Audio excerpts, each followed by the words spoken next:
Hello friends, welcome back to our channel. இன்னைக்கு நம்ம என்ன பார்க்க போறோம்னா Hyderabad special chutneys தாங்க. இங்க ஹைதராபாத்ல வந்து Chutneysனு ஒரு ரெஸ்டாரன்ட் இருக்குங்க. அங்க போனோம்னாவே 6 வகையான chutneys வைப்பாங்க. இன்னைக்கு வந்து நம்ம அதுல இருந்து 2 வகையான chutneys என்னென்ன பண்றதுன்னு பார்க்கலாம். வாங்க வீடியோக்குள்ள போலாம்.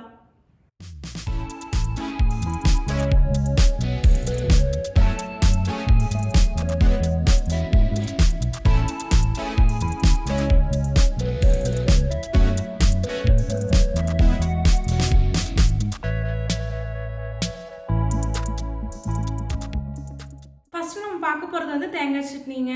அதுக்கு வந்து தேங்காய் வந்து நான் வந்து ஒரு தேங்காய் வந்து எடுத்திருக்கேன். இந்த மாதிரி பின்னாடி ப்ரௌன் கலர் இல்லாமல் தோல் சீவி எடுத்து வச்சுருக்கேங்க. இப்போ நம்ம வந்து இது ஜாரில் சேர்த்திடலாம்.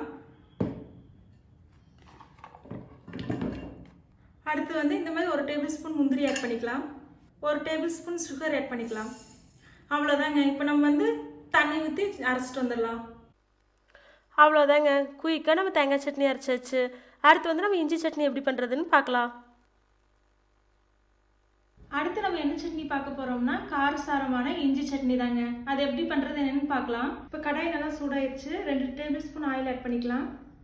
இப்போ ஆயில் சூடாயிருச்சு. இஞ்சி வந்து தோல் சீவி இந்த மாதிரி எடுத்து வச்சிருக்கேன். 75 கிராம் இஞ்சி வந்து இதை ஆட் பண்ணிக்கலாம். பூண்டு 5 கிலோ ஆட் பண்ணிக்கலாம். லைட்டாக கோல்டன் கலர் வரைக்கும் வணக்கிட்டே இருக்கலாம். இப்போ பார்த்தோம்னா இஞ்சி பூண்டு வந்து நல்லா வணங்கிடுச்சு. இது வந்து நம்ம வேறு பவுலுக்கு ட்ரான்ஸ்ஃபர் பண்ணிக்கலாம். இதே கடாயில் கடலைப்பருப்பு 1 டேபிள் ஸ்பூன் ஆட் பண்ணிக்கலாம். உளுந்தம்பருப்பு 1 டேபிள் ஸ்பூன், வர கொத்தமல்லி 1 டேபிள் ஸ்பூன், சீரகம் 1 டேபிள் ஸ்பூன், வெந்தயம் 1/4 டீஸ்பூன் ஆட் பண்ணிக்கலாம். இப்போ இது நல்லா ஃப்ரை பண்ணிக்கலாம். இப்போ பார்த்தோம்னா இது நல்லா வறுத்தாச்சு. இப்போ இந்த ஸ்டேஜ் வந்து நம்ம வரமிளகாய் ஆட் பண்ணிக்கலாம். நான் வந்து 8 வரமிளகாய் ஆட் பண்ணியிருக்கேன். உங்களுக்கு காரத்துக்கு ஏற்ப நீங்கள் கூட்டவோ குறைக்கவோ செஞ்சுக்கலாம். ஏன்னா இது வந்து கார சட்னி, அதனால் மிளகா வந்து அதிகமாக இருந்தால் தான் நல்லாயிருக்கும் காரமாக. இப்போ பார்த்தோம்னா இது நல்லா வறுத்தாச்சு. இது வந்து நம்ம ஆற வச்சு மிக்ஸி ஜாரில் மாற்றி அரைச்சி எடுத்து வந்துடலாம். இப்போ வந்து நம்ம வறுத்து வச்சுக்கிற மசாலா வந்து தண்ணி எதுவும் ஆட் பண்ணாமல் அரைச்சிட்டு வந்துடலாங்க. இப்போ வந்து நம்ம பொடியாக அரைச்சிட்டு வந்தாச்சுங்க. அடுத்து வந்து இஞ்சி பூண்டு ஆட் பண்ணி தண்ணி எதுவும் ஆட் பண்ணாமல் அரைச்சிட்டு வந்துடலாங்க.